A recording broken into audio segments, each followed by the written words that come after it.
Tip number one, make sure that something else isn't the problem. And I'll give you a couple of examples of this. So a lady reached out to me to say that she'd been applying to jobs online and she'd been getting zero response, and she was convinced it was because of her age. But when I took a look at her CV, there were some fundamental issues with the CV that genuinely would have held her back. The main one being is that instead of listing her achievements to represent the value that she could bring to an organization, she had listed about 15 to 20 responsibilities under every single role. It made the CV really, really long. It made it quite boring to read.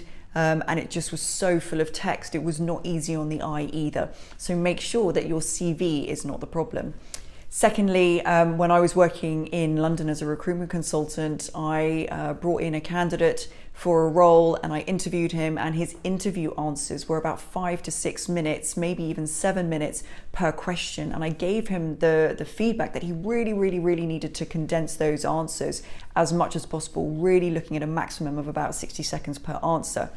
I put him forward for the role, and unfortunately he got rejected. And the feedback was that he basically spoke the entire interview and that his interview answers were just not concise in any way. What was interesting was when I gave him the feedback, he dismissed the feedback entirely and actually said, it's got nothing to do with my interview answers, it's age discrimination.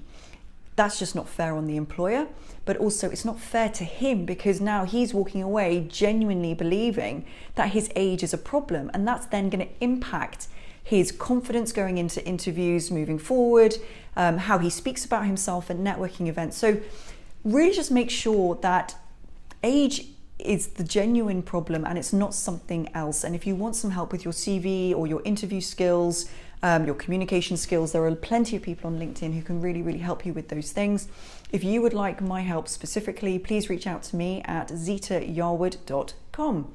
If you've got any advice for people really struggling to get a job right now, please leave it in the comment section below.